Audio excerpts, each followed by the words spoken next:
So as a seller, in this case, you're a probate seller or a trust seller, but this applies really to anybody selling real estate. It's important to know what's going on in the market.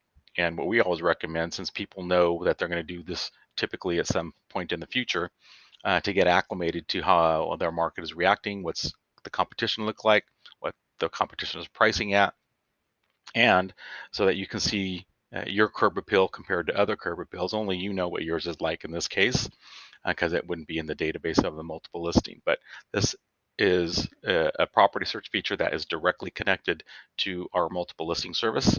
So whatever you have here is the same way that we get it.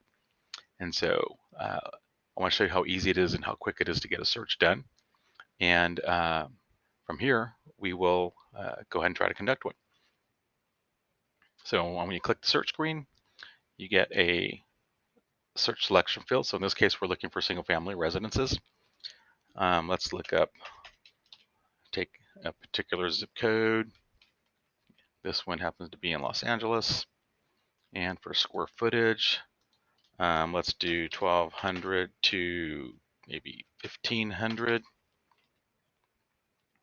And we want the newest listings to show first. And so let's just click the search.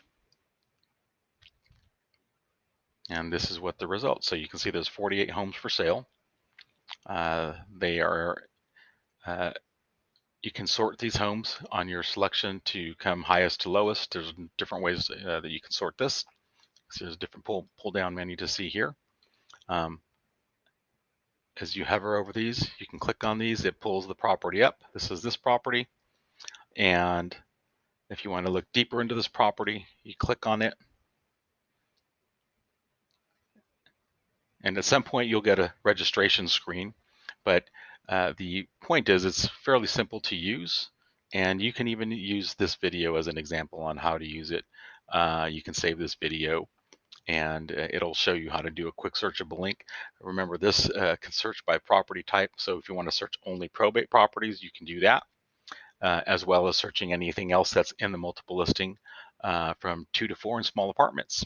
So I hope that shows you that searching is easy to use, and also that it's important so that you are educating yourself to what your competition is when you're planning to sell in the future. So we hope this helps. Thanks a lot. And the website is sentinelrealtypartners.com.